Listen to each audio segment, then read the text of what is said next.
going on, everybody? Welcome to another fantastic episode of Frighternity, the only horror podcast on the internet where two brothers take you through horror of all shapes and sizes, through all the eras, from classic 80s to J-horror, even to modern shit. I'm your little brother Danny, and I'm here with my big brother Sean. What's up, Chud? Shut up, Chud. You're the Chud, Chud. You're a Chud, and you got a Chudette for a girl. All right, you win. How's everybody doing tonight? I'm good, thanks for asking. Well, if you couldn't tell, we're doing the movie Chud tonight.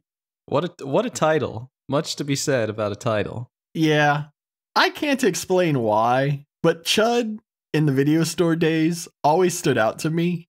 There was an abundance of visually stimulating box art in those days, and for whatever reason, Chud never failed to grab my attention. Perhaps it was the abbreviated title. That in itself is pretty rare. Then you've got the cover with New York in the background and the manhole in the foreground being lifted up by some monstrous creature. Both films have pretty awesome covers. As most people should know, the abbreviation stands for cannibalistic, humanoid, underground dwellers. And according to the box tagline, they're not staying down there any longer. This isn't one of my favorite films. It's been a long time since I've watched it. That's one of the reasons I felt like we should go ahead and cover it, to mix things up a bit. I remember being pretty bored with this movie when I finally rented it as a kid.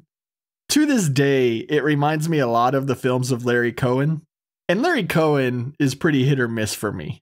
The only memory I even had of this movie is the diner scene with John Goodman. Then all of the Chuds attack the diner. And for some reason, I thought this took place at the very end of the movie. Besides that, I remembered the Chud that extends its neck all of a sudden. I thought that happened at the diner too, though. I really didn't have much recollection of any scenes or sequences from this movie. Another issue with this film I have is there's just too many characters. We get two very different stories taking place, and it takes quite a while for them to become interwoven. Maybe that's another reason I didn't care for it that much when I was younger. Fortunately for us, there are plenty of familiar faces to enjoy. It's quite the cast of supporting actors, but with all that said, why don't we just get right into it? Because I can't wait to hear what you think of Chud, Danny.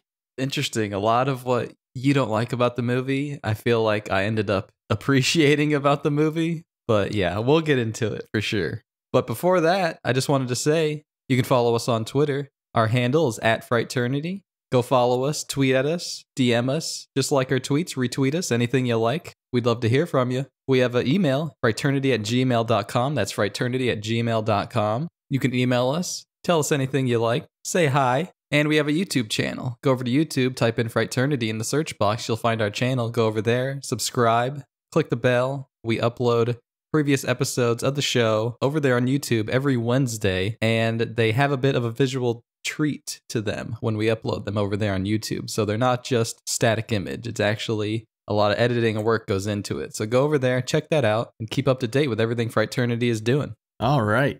The movie opens with a woman walking her dog down a desolate street, and she drops a tissue and stops to pick it up when all of a sudden a Chud bursts from a nearby manhole and grabs her leg, pulling her and her little dog down into the sewers below. And then we get the title Chud over the manhole. Short and sweet, and this is about the only Chud action we're going to see for the next 30 minutes.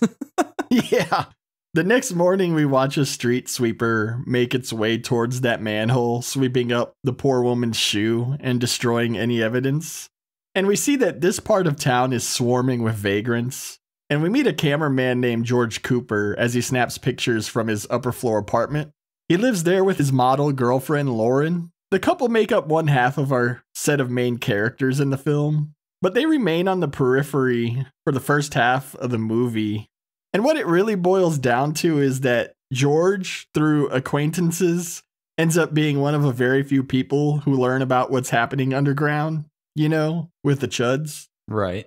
We learn that George is looking to do something with purpose in the world of photography. Through a message on his answering machine, we learn he did a series of photos that featured a group of vagrants that live underground. And this man on the phone is attempting to do an article, but he needs some new pictures or something. And the problem is George can't seem to find where all the subjects have gone. And when he talks with Lauren about a photo shoot they're set to do that day, we can really tell just how fed up with commercial photography George actually is. We get a bit with Lauren going down to the basement to get her makeup. And we also meet this mother and her young son. And I'm guessing this is the landlady in this building. Yeah, some sort of landlady, but doesn't really amount to much at all, really. Yeah, they're pretty unnecessary characters. They only appear in 2 minor scenes. And the first of those is right now when we see the short-haired mom walking down the street. And she comes upon a pile of trash and cardboard boxes piled high on the sidewalk. And it shifts a bit, and then it just kind of explodes into activity, startling her. And she walks up and notices blood and this opening leading underground. It's just more strange Chudish happenings. Now we go to the local police station and meet Captain Bosch. It becomes obvious that the police are dealing with unsolved missing person cases that are multiplying by the day. Bosch even calls his superior, Chief O'Brien, to tell him that he can't keep a lid on this much longer. And the chief informs him that he has to, and the orders are coming down from above. We see Bosch run into a freelance reporter named Murphy who hangs around the station. Another example of how this movie has too many damn characters. Yeah, if there's any character that should have been cut, it should have been Murphy. Because ultimately, he doesn't really serve any purpose except getting George where he needs to be in the story. Yeah, and he pads the body count, but that's about it. Bosch goes to interrogate a bag lady that tried to steal an officer's gun, and the cops are confused as to why she would attempt it. Bosch tells the officers to give her one phone call, and she ends up calling George. But before we see where that goes, we see Bosch learn of a strange missing persons report by someone named A.J. Shepard. And Bosch decides to go check this out because he believes this to be the same A.J. that he busted 5 years earlier. So we meet A.J. running a soup kitchen for all the vagrants in the area, who lovingly refer to him as the Reverend. AJ ends up telling Bosch that all of the people that come to his soup kitchen who live underground have been missing for 2 weeks. But it's only the underground people that seem affected. And he points out this one guy named Val. And do you want to discuss Val? Yeah, let's talk about Val for a little bit, who is going on this schizophrenic tirade about they have the power to shut the sky. They have the power to shut the sky. And for some reason, this guy has a knife on him. Yeah, Bosch asks AJ where he got the knife. And AJ's like, all the undergrounders are looking for weapons, man. And this makes Bosch think about the bag lady. And back at the precinct, George has gone to pick up this bag lady. And when they leave, they discuss her trying to steal the cop's gun. She asks George if he has a gun or bandages. He tells her he has bandages, and they both travel underground. But we also see that Bosch sent a tail to follow them. But he abandons the pursuit once he catches a whiff of the rotten stench emanating from the tunnels. Ooh, smells like doo-doo. He I was do like the... Sorry, Bosch, I lost him. I do like the way this movie films the underground. Like, it made me think of Old New York and Futurama. But here it is in live action in the 80s. Pretty good stuff. Yeah, I love the underground sewer scenes. Like, it just looks grimy. It looks like you can smell it, you know? You just know what a rotten dumpster smells like. We've all smelled it before. And that's what it looks like here on film. Yeah, even the people look like rotten dumpsters. They're all black in the face. They look like miners. We see that all the undergrounders are on edge as the bag lady takes George to meet with Victor. And there's another vagrant named Hugo who almost clubs George. But we learn that all 3 of these people are the ones that posed for George's photos. And then we get our first bit of gore here when George removes a bandage from Victor's leg and reveals a giant bloody wound. He's missing a huge chunk of flesh. You can even see his leg bone under the gore. It looks like an unfinished chicken wing. Drop that sucker back in the fryer for a few minutes. Elsewhere, AJ and Bosch are discussing the disappearances. And Bosch is using the article and pictures from the story George had done the photographs for to see if AJ can identify any of the people. AJ presses Bosch over his sudden interest and is informed that other people in the city have gone missing. You know, important people. But he doesn't stop busting Bosch's balls until learning that Bosch's wife has also gone missing. And it's actually the woman that was walking the dog at the start of the film. So AJ tells Bosch that an EPA inspection that usually lasts a week or so has been going on for almost a month and thinks there's some highly suspicious activity taking place.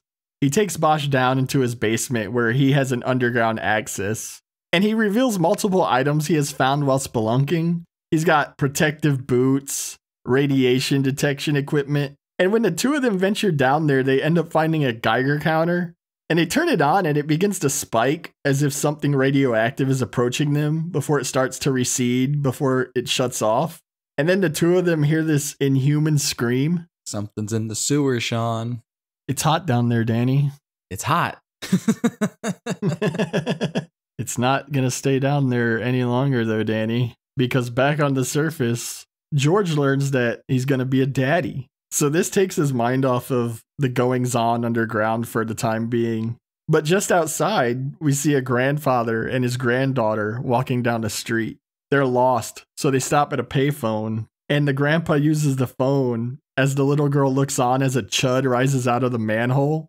She tries to get her grandpa's attention, but it's too late, and before he knows it, a Chud rips open the phone booth door and yanks him out, leaving the stunned girl behind. And this is our first good look at a Chud, so what did you think? It's like they're almost a little too goofy looking to be scary. I do like them. It's just hard. It's like they're a combination of like the swamp monster and like a zombie, but they have these like weird buck teeth and bulging eyeballs, so they kind of look like aliens. Their design is like all over the place. It is weird and a bit goofy to me, but I do like them, I think. Right on. What do you what are your thoughts on the way the Chuds look? I don't know. They're cool looking, but they're not like groundbreaking, you know, like they are all over the place. I think they're a bit generic looking. I think they try to do too much, you know, especially later, as you said, like apparently they have the power to grow their necks, you know, and it's like, where did this come from? I think it's a product of like trying to do too many things and not keeping it simple. Yeah, not to mention these are supposed to be people that transform through radiation poisoning or something. And I don't know how it equates to looking like that. Radiation poisoning wouldn't be my first guess either when looking at a Chud. Yeah, they look more like monsters or aliens. The eyes lighting up is a weird touch, but although I think them looking like more monstery and goofy, I think that might be intentional. Yeah, there's nothing inherently wrong with the Chud design, but there's something lacking too. And I'm going to have some final thoughts on all this, so we'll definitely talk more about the Chuds. The next day, Bosch overhears an officer saying this little girl must be making up stories since she's claiming a monster came out of the sewer and ate her grandfather. And Bosch has had enough, though, and puts out an APB for his wife before calling the chief. And he tells O'Brien to tell the commissioner they're going to have a meeting and he should have a member of the Nuclear Regulatory Commission on hand. So Bosch goes to pick up AJ and his evidence. And they also go to get George. But when he isn't home, they break into his apartment and steal the photographs of Victor and that disgusting wound on his leg. And at the meeting, we meet the commissioner and this real scumbag from the NRC named Mr. Wilson. Bosch lays out what he knows is going on as AJ shows off his evidence, but the men are stonewalled. And it isn't until they show the pictures of Victor and his leg and threaten to take the photos to the press that Wilson speaks up. And it turns out there was a court order blocking the NRC from transporting radioactive materials through the city. Unfortunately, it's already there, so it's just been left there. This doesn't explain the disappearances or monsters, and Wilson clams up. Frustrated, AJ storms out, but not before tossing Wilson's briefcase across the room where Bosch finds a folder labeled Chud. They ask Wilson to clarify what Chud is, and he then receives this phone call, and he's like, oh, they've got it. And then he tells them it's a cannibalistic humanoid underground dweller. They couldn't come up with a better name than Chud. We then get a cool scene where they go to see the remains of the Chud, and they have to wear hazmat suits, and we see the Chud reflected in Bosch's helmet. And we also learn that the Chuds used to be humans. And we learn that the Chud died from asphyxiation due to a gas leak, but Bosch questions how they can be sure that there aren't more Chuds down in the sewers. There's enough of them on the surface, after all. Can we just talk about how, like, it's so weird to hear the word Chud now, that it's grown to have new meaning in modern life? It's just like every time they say it on screen, I'm just like, it gives me a bit of whiplash. I don't know. I didn't really get that. Like, it is weird, like Chud. And yeah, it's become part of the modern nomenclature, you could say. I mean, I call people Chuds. I call you a Chud. We called each other Chuds at the beginning of the show. It's just a fun word, I think. It's such a fun word. It's hard to take it seriously in like a horror movie about like city issues. Yeah, you got a point. You definitely have a point. A few other bits to note here too is we saw George getting hounded in City Park by Murphy, and it just serves to reignite his interest since he's been distracted with the pregnancy news. We also got a great scene where a government stooge had been sent to tail AJ, and when AJ goes to use a payphone, he eats his quarter. What did you think about the coin-eating goon? It's just so odd. Like, is that supposed to be intimidating? Oh, you ate a quarter, bro. I mean, it's still a cool scene. It is tense, but it's just like... I was intimidated. Do you know where that thing's been? Yeah, that quarter's been all around New York on the floor. That dude's probably gonna turn into a Chud, whatever bacteria's on that thing. It's bad enough that it was in AJ's pocket. I do like the way he eats the quarter and then just stares with this grin. Like, he's got those dark shades on. Good stuff. We then get a scene where Wilson sends some men into the sewers, and Bosch also sends men armed with flamethrowers to escort them. And as Wilson and Bosch watch from a monitoring station, the team ends up getting slaughtered by Chuds. Unfortunately, we see jack shit here. Yeah, I don't know. I kind of like I mean, it's a classic, you know, video footage goes blank, but I think it's effective enough. But yeah, I mean, so far in the movie, there's been a severe lack of Chud on screen. Yeah, for sure. After that, George returns home to find that his photographs have been stolen, and he suspects Murphy and calls him up to set up a meeting in the tunnels. And this will end up getting George underground and in danger as a plan to swamp the tunnels with gas is in motion. So him and Murphy make their descent in search of answers. And after being warned of what's going on by Bosch, AJ heads down to the basement where he gets locked in. And Val ends up getting killed by the coin-swallowing government stooge here. Yeah, Val is trying to climb the ladder to get out of the sewer. Ends up getting hit and I guess lands on his neck or hits his head bad and Val is no more. Not long after that, the gun-wielding Murphy is killed by a Chud when he goes to check a tunnel before entering it. And we get a great bit where George plays tug of war with the Chud before it drags Murphy off for good. At least George gets a gun here. AJ ends up running into this gathering of Chuds. Some sort of Chud ceremony going on. I don't know. They're kind of like tip-tapping their feet in the toxic waste. They're waiting for the show to start. There is a really good tension-filled scene, though, where AJ runs after alerting the Chuds. And he's climbing to safety, but he drops the Geiger counter. And the Geiger counter goes off as a Chud gets closer and closer. Some of the better tension in the movie, I'd say. Yeah, I think these underground scenes with AJ and George are pretty good. I like the bit where I think AJ is trying to like change the batteries on his flashlight and he just drops them and he's just like, shit. And he just like throws the rest of the batteries and flashlight. It's like, well, I guess I can't use that.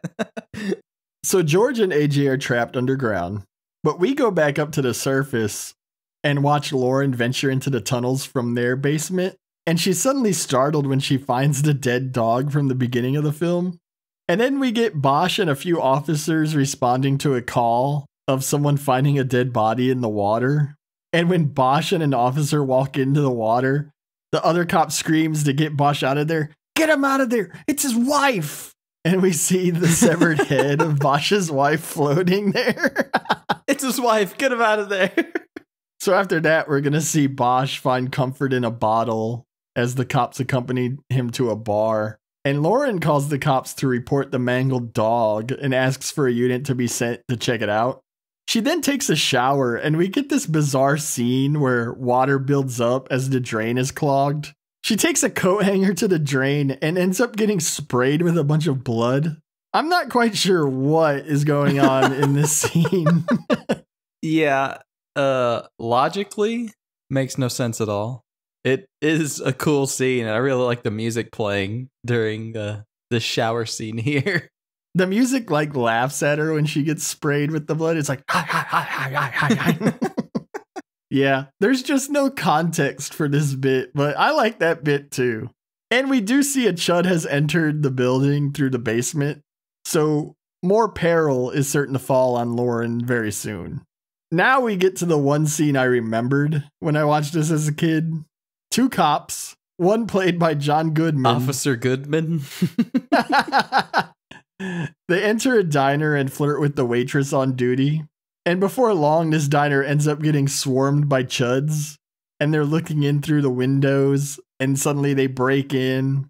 We do get some really cool looks at the multiple Chud in this scene. But the attack occurs off screen. And we hear screams and gunshots as the diners are killed.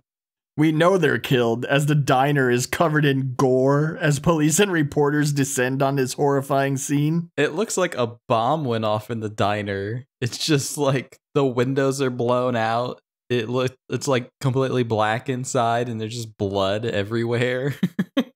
There's dudes in hazmat suits standing around one manhole that's just got gore leading to it. Nothing ominous there.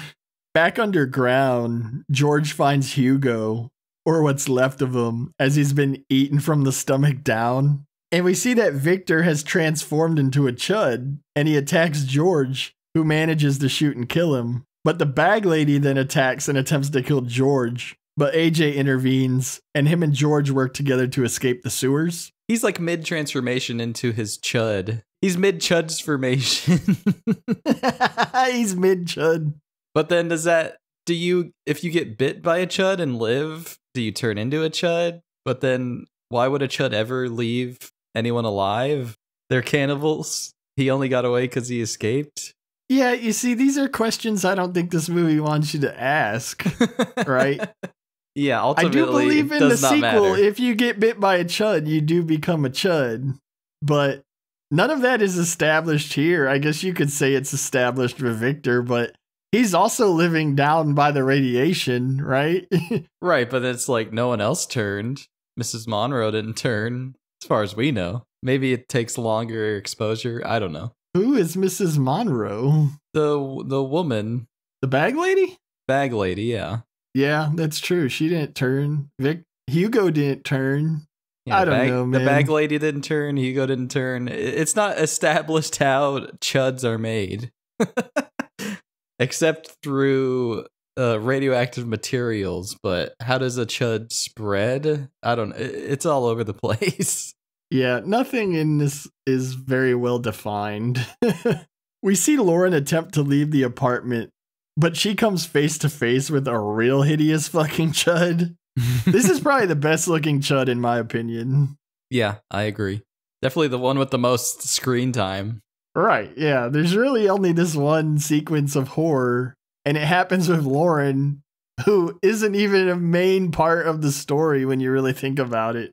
This Chud ends up killing the officers that respond to Lauren's call, and then Lauren blocks her door with furniture and screams out for help from the window. Back underground, AJ and George end up discovering the toxic waste that's been getting disposed under the city. And we learned that CHUD actually stands for Contamination Hazard Urban Disposal. So what's really going on here is a government conspiracy because they're dumping their waste down there. And Are we led to believe the Chud are part of a government experiment, or did this just happen on accident with the chemicals being down there? A lot of stuff in the film is not explicitly defined. Yeah, either way, this shit is clearly nefarious. But the pressing matter is that AJ and George are trapped as the NRC has now begun blocking the exits by placing trucks over manholes, and the plan to swamp the sewers with gas is starting. Next, they run into the aftermath of the off-screen massacre from earlier, and we do get some great bits of gore here, as these guys have been torn apart in a multitude of ways. We've got headless, armless, legless corpses. It's all here. It all looks pretty good. Yeah, we see George freak out when he sees all these mangled bodies, and AJ and has to kind of wrangle him to get him back to Earth. This scene is a bit homoerotic. Yeah, they're hugging it out over a headless corpse. Fortunately, they're able to use the video and audio equipment to get a hold of Bosch and inform him of their predicament. Back at the apartment, that Chud finally breaks in, but Lauren preemptively cut the power, and she hides in the dark room with a jar of chemicals at the ready. And when the Chud enters, she blinds it with the chemicals and runs back into the main room. She arms herself with a sword and stands ready to take a swing at this Chud. Where did this sword come from? Yeah, why does he have decorative swords? George does not seem like a guy who's into swords. Just saying. Apparently he was. Thank the Lord. The Chud throws Lauren off, though, because he bursts through the wall, but it can't see, and it suddenly goes full ET with that neck extension we've been talking about. And what it was doing, what its plan of attack was with the neck extension is not at all clear. No, not at all. And then Lauren lops its head off with one swipe, and we get some cool neon green goo for blood. But the severed head bites her ankle before she kicks it away, and the Chud dies. So, okay, here's my question. Is Lauren gonna become a Chud now? Because it seems like it's spread through being bitten. that's what I was about to say. Like, can we expect her to be a Chud? I don't know. We can only make a logical guess because of what we saw happen to Victor. He got bit. He's a Chud. Lauren got bit. Are they gonna have a Chud baby? Oh no, the baby! Danny, I think anyone asking questions of this film of this nature are Chuds.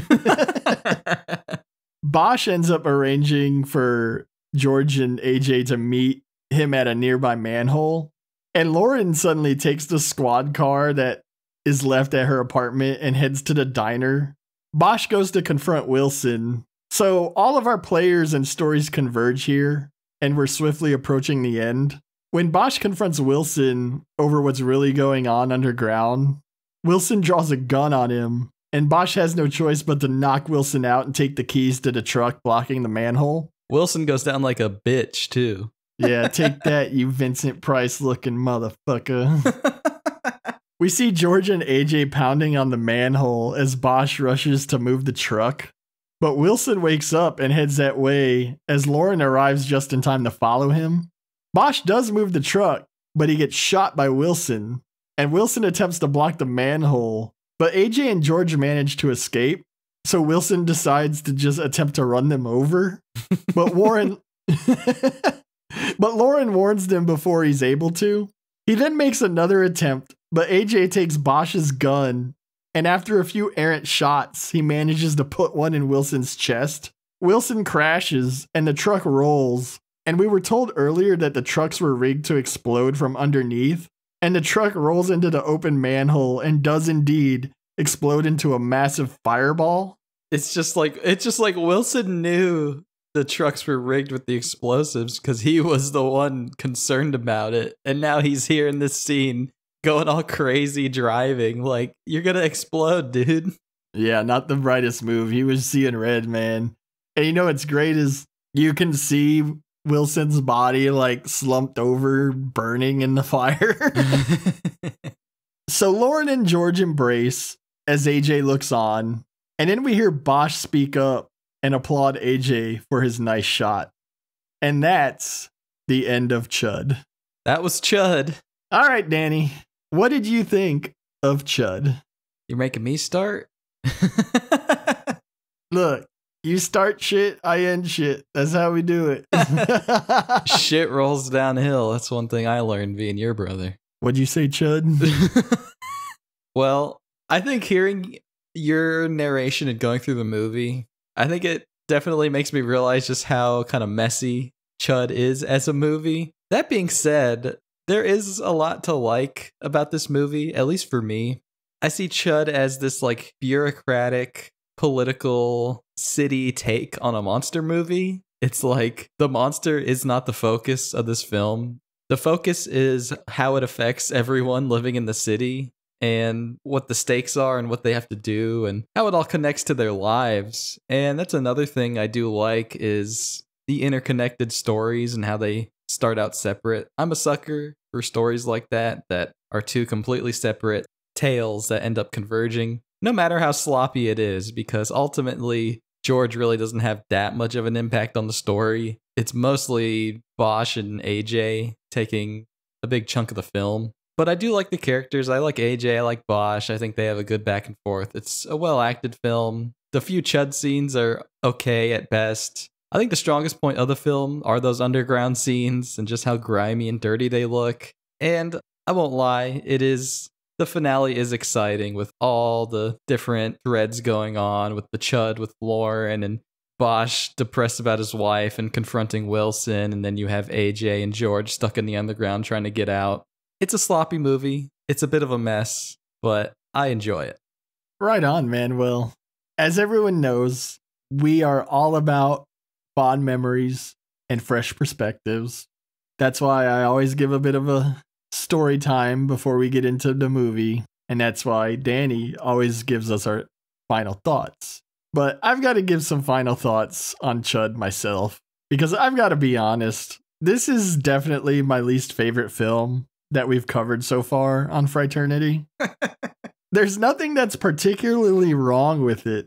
There's just nothing particularly great about it either. I just found myself having a hard time getting into it. I actually fell asleep halfway through my first viewing. And I'm the type of person who hates watching movies in chunks. I'll usually start a film over rather than pick up where I left off, but I just wanted to get through Chud. I had no desire to relive the first half of this movie. There is a good government conspiracy story at play here, but it really isn't that interesting. And by the time we get to the payoff, I feel like it's too little too late. We get very few truly great horror sequences. That's not to say there aren't some really great horror sequences here, but again, it's just too little too late for me. The Chuds look awesome at some times, but it's not groundbreaking stuff either. So I am thankful that this podcast allowed me to finally revisit Chud, even if it guaranteed that it'll probably be the last time I revisit Chud. I think my favorite thing about this movie now is seeing all the familiar faces, because most of the actors in this movie usually play supporting roles. So to see them all here as leads is fun. And I also like to think of Chud as a prequel to Home Alone, because as we all know, Kevin McAllister is a Chud. That's right. I said it. Come at me, bro. So that's my final thoughts on Chud. Yeah, it's not the most exciting movie. And I'm not trying to say that I love the movie. I think at best it's just painfully average. It could be a great movie, but I think it falters a lot. Yeah, like I said, there's nothing inherently wrong with it, but there's nothing inherently great either. Like, I think you nailed it. It's just painfully average. Agreed. All right, well, that's our thoughts on Chud, but we're not finished yet, because did you find a favorite kill in this painfully average film? My favorite kill, I gotta go with Wilson. I went with Wilson too. Just seeing this government janitor, as Bosch calls him, turn red and just be out for blood for these two and trying to run over AJ and George. And the best thing about the scene, about this death, is just that awesome 80s vehicle explosion. You know it. It just erupts into a fireball. It's awesome. In the streets of New York, It's great. Just go watch Oh, that. yeah. We love our massive fireball vehicle explosions on Frighternity. Yeah, you know, the Chud kills leave a lot to be desired. Most of them happen off screen. And the fact of the matter is the Chud actually aren't the villains here. The main villain is Wilson, and he is very unlikable. Like, I did really hate his character. So props to that. I will say that. Like, I was like, Wilson sucks. Fuck this guy. Yeah, he's great, especially in that meeting scene where he's just like, I'm not responsible for all the trash that washes up in the sewer, you know? He plays it really well. Yeah, so seeing him die and then go up in flames in this massive fireball is definitely the most satisfying kill. Maybe the most satisfying moment in the movie. So how about a favorite scene, Danny? I guess my favorite scene, I think I'll go with Lauren versus Chud, just because it's the only real time in the film that we do see a full frontal Chud on screen for more than half a second. And this Chud has been lifting weights, bro. Yeah, it's like a brute Chud, you know. It's like the pack leader Chud. He's the tank. He's bursting through walls. He gets chemicals thrown in his face, but he's still going. He grows his neck for some odd reason, and then he gets his head chopped off. But I appreciate the Chud and the way it looks, the special effects that go into making it look like that. So that's my pick. Well, part of me wanted to choose the scene where Lauren gets splattered with gore in the shower, just because it doesn't make any sense. I did too. I mean, I think that's probably one of the better sequenced moments in the whole film, is that part. I think it's just, you know, it would, in a better film, it would be great. At the end of the day, I went with Lauren versus Chud also, though. There's slim pickings here in Chud. Yeah, there really is. Like, this is the one good horror scene in the movie, I think. And it's funny because, like I said, Lauren seems like such an inconsequential character through most of the film, but she ends up getting this great action and horror set piece here. That Chud does look awesome. Then the whole neck extending bit where she chops its head off is fantastic. Definitely my favorite scene. I mentioned how I remembered the neck extending scene from when I watched this as a kid. I had no memory of what surrounded it, though. But as I watched it, I did start to remember this bit and how good it was in a film that I found and still do find to be a bit too ho-hum through its runtime. So, if you're going to check out Chud, check out the shower scene, check out this scene with Lauren versus Chud, and check out Wilson's fiery death. Skip the rest. No, don't listen to us. Go watch it if you want. Tell us what you thought. We want to hear, because I know there's some hardcore Chud fans out there, aren't there? I mean, it's kind of a cult film, I think. Oh yeah, most definitely there are. And they're probably calling us fucking Chuds right now. Hey, we can take it. We're thick-skinned. We want to know why you think we're stupid because we didn't like this movie that much. So email frighternity@gmail.com and tell us your Chud thoughts. That's right. And don't think we're not bringing you Chud 2, Bud the Chud, with the great Garrett Graham one day. So stay tuned for that. But are you ready to get our Chudly asses on out of here, Danny? Yeah, it's about time we end the show, folks. Thanks for listening. Thanks for watching. Thanks for doing what you do. Keep up to date with everything Frighternity's doing. Go follow us on all the social medias. We love you. We'll be back, and we'll see you next time. Thanks for listening. Have a great night.